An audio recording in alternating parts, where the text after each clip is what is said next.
Okay, so as I say, we're going to look at Frankenstein today for the sci-fi subcreation, the whole course on that, because I wanted to give a bit of a backdrop or background to the whole genre of science fiction.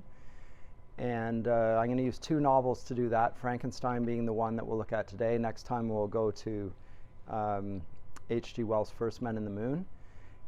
Both of which I think are important to the genre in general. So the first one we're looking at, Frankenstein, is arguably the first work of science fiction. It certainly has been maintained that it is so, and I think there's a good argument to be made for that. But also it deals with the idea of, and in fact, we're going to see this in a minute, it introduces the themes and even the book of Paradise Lost itself. So the monster reads Paradise Lost while closeted away in a cottage in Geneva.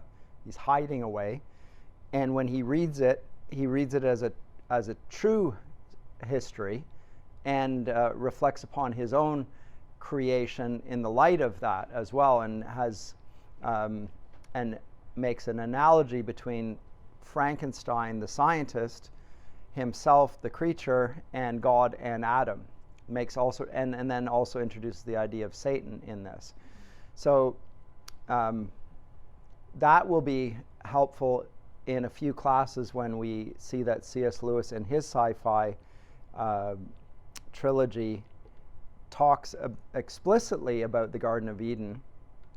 In the second of the three of the trilogy, Paralandra, it's sort of I describe it as Paradise Lost in outer space, because we have an unfallen Eve on Paralandra in the Green Lady there, and she's tempted by none other than a scientist, and the scientist is trying to get her to imagine that life could be different than it's been given to her by God, who's called Mal-Eldil in that trilogy. And in a sense, he's revisiting chapter 9 of Milton's Paradise Lost. But she's going to imagine it first before she actually goes about breaking the commandment that she's been given, which is different than in the garden. It's that she should live or stay overnight on the fixed island. Her life is on an island that is moving. It's not grounded. And everything comes to her, and there's no control over it. In a sense, she's totally dependent on what Mal-Eldil brings to her that day. But by being on a fixed island, she would be in control of the situation around here, and it would be easier for her to imagine that she could build things from the fixed point on which she stands, which is, I think, Lewis's way of presenting what modernity does. It finds a fixed point upon which, like Archimedes, the whole world could be turned.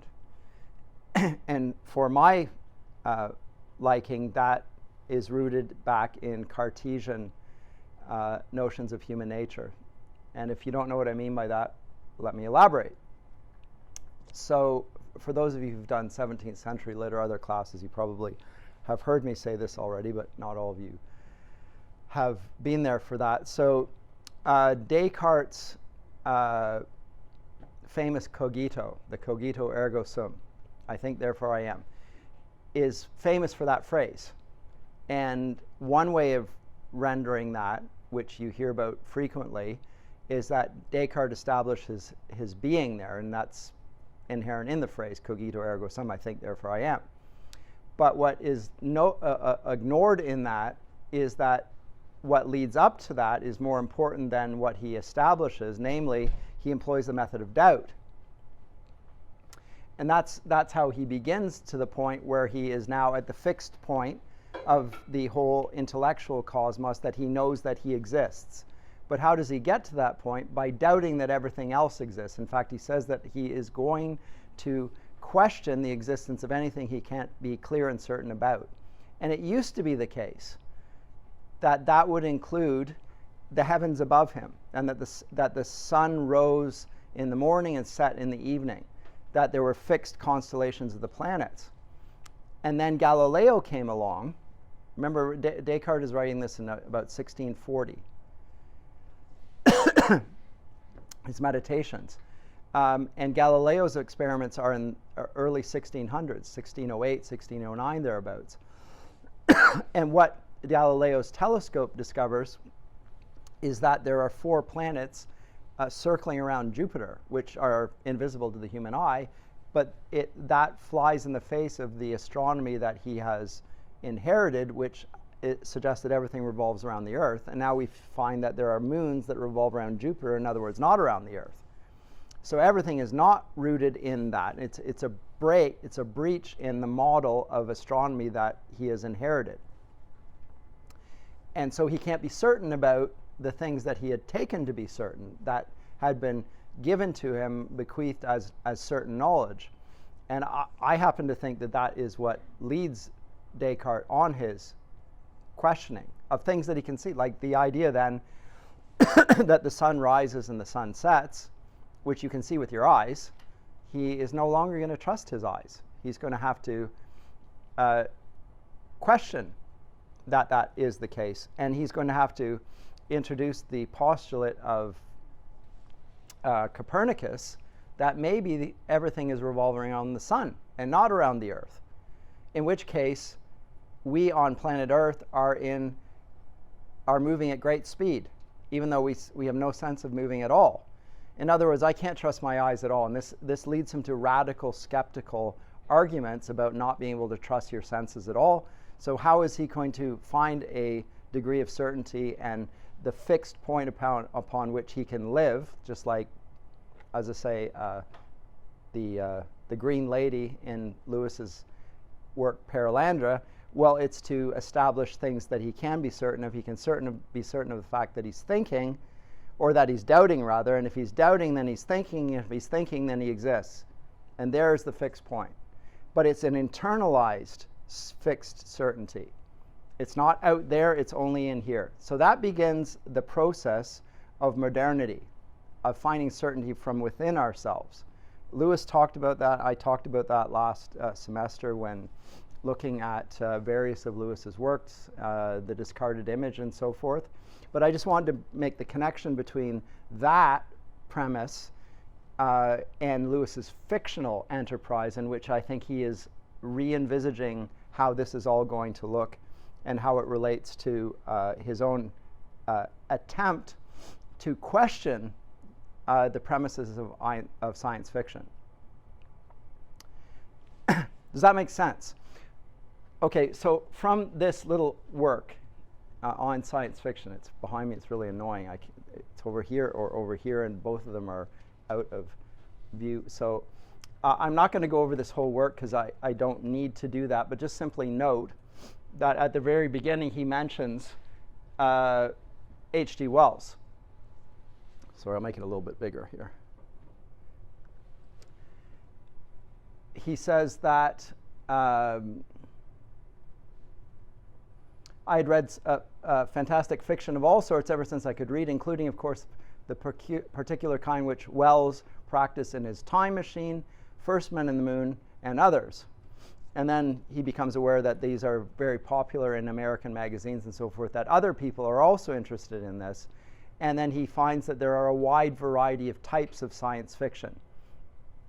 And what I want to do today is to identify the type of science fiction that Lewis is interested in as opposed to those that he's not interested in, because that will get us closer to identifying what's going on in Lewis's fiction, what he's trying to do with it, and also how that connects with Tolkien, because Tolkien's not writing science fiction, but he is engaged in the same general body of interest. So I'm going to skip over a great deal of this. It's from Of Other Worlds, Essays and Stories, by the way, if you want to read. But he dismisses a whole variety of these things. Some are interested in the actual science behind the science fiction. He has no interest in that. He's not a scientist. Some are engineers. They're interested in the gadgets and stuff like that. He has no interest in that whatsoever. He thinks that the best works of science fictions don't explain these things at all.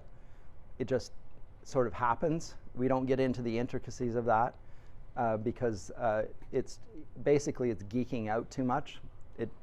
yeah, it's of interest to people who happen to know about that particular type of technology, but that's a very small group, and it ends up missing the point. The point of the fiction is to draw you in and to buy the premise behind the whole thing. So if in this situation this is possible, what if then?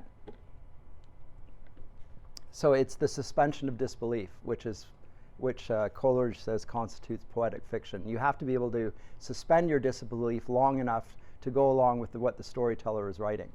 And he will come to the ones that is of interest. Stop that. Condemns various subspecies, the engineer stories. And then he says the sort of species is eschatological. He's also not interested in that, interestingly enough, although he does eventually go there in the third of his sci-fi novels. So when you come to read that Hideous Strength, you will notice that it has strong apocalyptic, if not eschatological tendencies. I'd say more apocalyptic than eschatological, because things are not concluded, but it's more lurid. Good and evil are manifest, forefronted even in that he wants to bring the moral implications of science to the forefront of the reader's mind. And that's not true in science fiction proper. It ignores the moral consequences as anything other than a background implication. But Lewis is going to forefront it in the same way that Tolkien does in The Lord of the Rings. It's a battle of good and evil. Everyone understands that in The Lord of the Rings, likewise in Lewis's science fiction. And so he does what, when we come to The Abolition of Man, he's contradicting the premises of modern education that values or notions of morality are things that we can't teach because they're subjective. He's directly contradicting that by his practice. He's making moral judgments a necessary part of all actions. Anyways, but he will say this right here. So let me find it. I should have found it before I started to turn this on.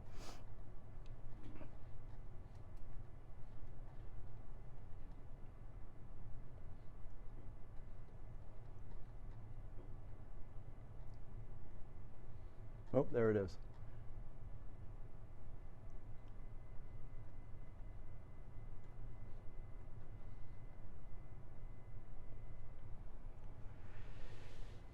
The next type, and the last I shall deal with, which is the marvelous, is the grain of the whole work.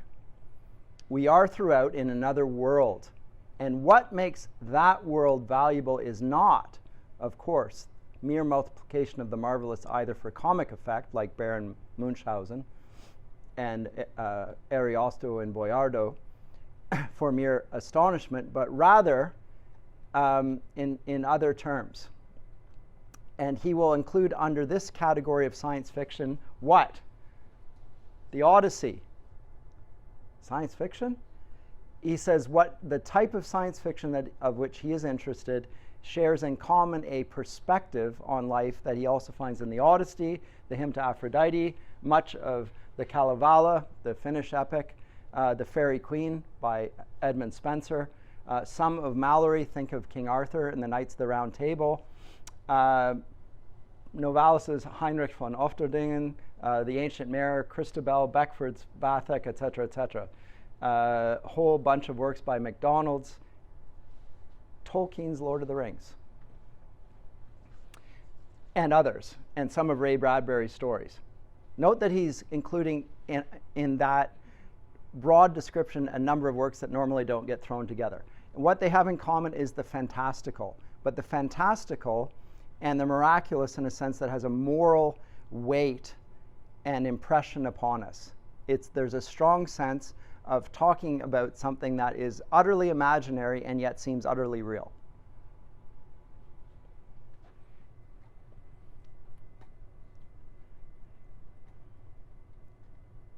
He says, I'm not sure that anyone has satisfactorily explained the keen, lasting, and solemn pleasure which such stories can give. And then he goes to, and this is interesting because he's a contemporary of ours, Dr. Jordan Peterson. When he comes to read the Bible, he reads it as a disciple of Carl Jung, and that's who he mentions here. Jung, who went further, seems to me to produce as his explanation one more myth which affects us in the same way as the rest. So he doesn't think that Jung is an explainer of mythology, but just another mythologer. That happens to be my view as well. I don't think that Jung explains anything. He gives a psychologist's myth for the myths, but it has no explanatory power.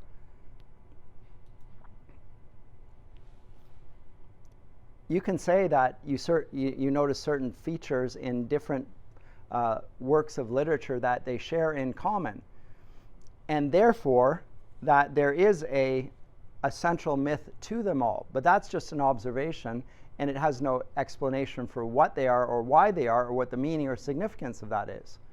Just that it's there. Jung thinks it is related to our dreams, our subconscious, and so forth. He finds it in stories. He's speaking back against, what's his name, father of modern psychology, Freud. Gosh. Yes. He says, but I would like to draw attention to a neglected fact, the astonishing intensity of the dislike which some readers feel for the Mythopedic. Now that's going to be a poem by Tolkien that we're going to look at later on the course, as I say. Some people strongly dislike this exact thing, that thing, and others, like him, strongly are compelled to read it precisely for that. And his type of science fiction is the Mythopedic. So Lewis is going to be writing what we would identify as science fiction more conspicuously. It will have all the marks of that. I will demonstrate that when we come to look at his sci-fi. Tolkien isn't interested in directly addressing science fiction per se, but I think he is looking to address the problem of modernity, and both of them identify the problem of modernity as a commitment to the surrender of culture to the scientific worldview or the scientific point of view, which is inherent in what this man, this guy, Neil Postman calls technopoly. It's a way of looking at everything and reducing it and seeing ourselves as part of a process. And if we just give ourselves over to technology, life will be more efficient. It's always in the name of efficiency. Life is more efficient if we do this. And in order to make it become efficient, we have to reduce the humanity to the point where everything is to be accounted in terms of binary code, ones and zeros. Anybody who did computer coding in school, I don't know if anyone ever did. But if you want to if you want to adopt the Cartesian hypothesis of getting rid of everything that we can doubt, we're going to get down to numbers and in terms of binary code even, and therefore digitizing everything becomes an efficient way of operating in life. And we make ourselves amenable to that. I mentioned that last time about the smartphones and so forth, and how they're in a sense illustrating the same point. Do you have a question there? Is it? Oh, Neil Postman, Technopoly. But the problem of technology is a huge subject of interest throughout the 20th century. I can list some authors who wrote on it. Martin Heidegger, I think, is The Problem of Technology. Jacques Ellul, The Technological Society. Very important books. Even our countryman, I've forgotten his name now, is a historian. He talks about the technological society. And talks about the effect of technology on changing things, and not just in a superficial sense, but like Postman says, making us think in technological terms. These are the terms of the Cartesian imagination, is what I'm suggesting. And that means thinking of ourselves in a disembodied fashion. That's the key point. So we don't think of ourselves as men and women. We don't think ourselves as members of a family. We don't think of ourselves as members of a country per se. We think of ourselves as thinking substances, just like Descartes did. A res cogitans, to use the Latin word. I'm a thinking thing. And it's easier to imagine yourself as a thinking substance when you're sitting in front of a computer screen, because the self that you see on the screen is a disembodied self. It's just an image, but you know that it's not the whole of you, so you buy into the postulate of it's really about your ideas and your mind, and it's not even the words. Now, I say that because this is going to be, Lewis is going to push very hard on this in his sci-fi trilogy. And the third of the sci-fi trilogy, which is called That Hideous Strength, takes place in the Modern Research University, and the researchers are idealizing basically it's not a talking head, it's a brain. And they're trying to get rid of the world of natural life and transform it in artificial terms as a way of improving the world. And there's a whole conglomerate of interests involved in that, everyone from scientists to theologians to sociologists to the police force, basically. And there's money to be made in it. And at the end of the day, to spoil the plot, they lose the capacity for speaking, even.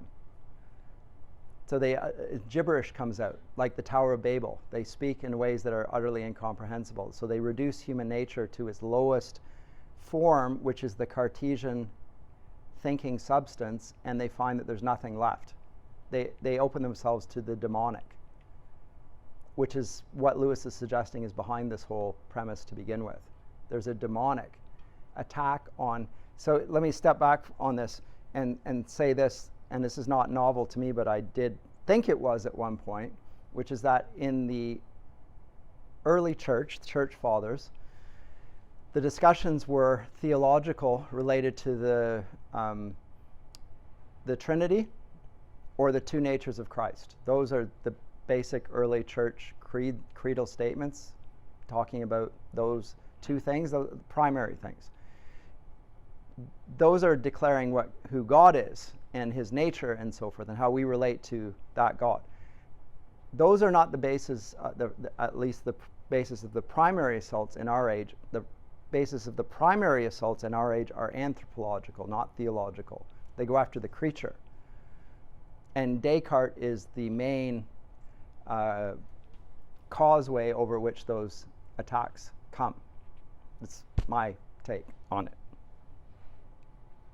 if that makes any sense. If it doesn't, it will as the semester progresses, at least I hope. That's my task, is to try and make it so. But note here what he says in this type of science fiction. He says, have you any taste for fantasies and fairy tales? I shall never forget how her muscles tightened, her hands clenched themselves, her eyes started as if with horror, her voice changed, and she hissed out, I loathe them. Clearly we have to do not with a critical opinion, but with something like a phobia. So some people simply despise the very thing that Lewis most strongly holds to, which is the mythopoetic, which he and Tolkien present. So I do think, I mentioned last time that Tolkien was considered the author of the century by the British public in a couple of surveys that went around in the year 2000 when I was still in Britain, finishing up my PhD. And I remember the whole academic world being disgusted. It wasn't that they were upset about it, they were outraged that the public should come to such an opinion that Tolkien was the great author of the 20th century.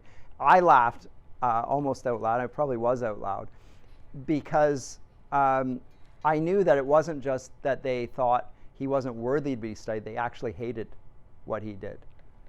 It was stronger than neglect, because neglect would not explain why you would leave off the most popular author of the 20th century in you think about English department syllabi, they cover every figure however trivial, however insignificant. They will put them on their syllabi as worthy of study. Would you not consider the one that the public considered the most important of the century to be at least worthy of a course or two? But you will not find those courses in university syllabi. My explanation for this, and it's not by any means a scientific observation, it's more of a suspicion, is it's exactly this reason. There's a loathing for what Tolkien, just like his fans adore him and think that he's saying something very meaningful and relevant to today, his critics agree. That's the point. They both agree that both men are saying something relevant to today, and they don't like it one little bit, and the others, on the contrary, say, oh yes, that's what we want. So they've managed to put their finger on it. It's a sore point. And the pivot point there is the one I mentioned last semester in relation to a figure I haven't mentioned this class yet, but it was B.F. Skinner, the psychologist, behaviorist psychologist. Remember I mentioned that? What was the work called again?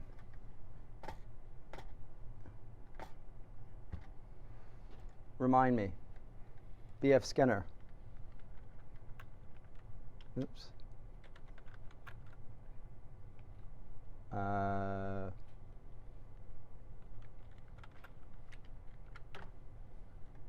Right there. I'm just going to put the image on the screen. There you go. Beyond Freedom and Dignity. This was written after Lewis had died, and in this work, he maintains that the foremost defender of the literatures of freedom and dignity is none other than C.S. Lewis. Specifically goes after Lewis.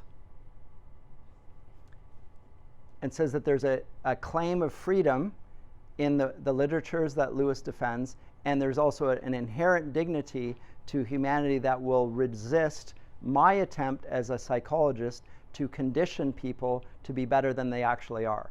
And we have to get rid of those literatures and that sort of mentality if we're going to make any progress. So there's a war, in other words, within the humanities over human nature. Have a look at Skinner. And just actually, if you rather than reading the 600 pages or whatever it is, just go in and go to the index and look up C.S. Lewis, and there's a few passages where he mentions him and specifically what he opposes. But it is exactly this. He says that Lewis is a defender of exactly those two things. Now, he could have added Tolkien in that. But I think for Skinner, Lewis is more popular in the United States at the time because the evangelicals have got behind him. So it's politically, culturally significant. But he could have done the same thing with Tolkien with good reason. But again, Skinner is operating from Harvard. And does that make sense at least? So this is the type of this is the type of literature he's interested in when he's writing on science fiction. It's more or less the same as what we would call fantasy, but fantasy that has a strong moral component. Not just make it up fantasy, but fantasy that clearly is teaching moral truth to its readers, is involved in what the Greeks call paideia. And in terms of the history of literature, that was seen as the function of literature. It's to teach and to delight. It's to instruct in a heroic behavior and to show how heroes resist evil figures and triumph over them. Sometimes fall down in defeat, but still, the battle is there. Is it a question? Yes? Just so with most of the professors or intellectuals in England who weren't happy that Tolkien was selected first by the public, would their reason simply be because they see it just as literature you read for escape or enjoyment? Yes. And it lacks realism? Or? That's what they said. Yeah. What people say and what they think are not necessarily the same thing.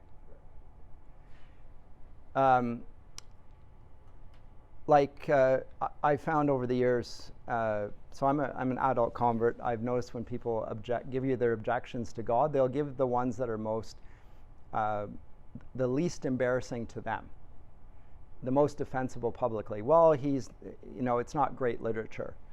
It's, the characters, he's got hobbits and all these sorts of that, and the way in which it's written, so the literary features are not that strong, whatever.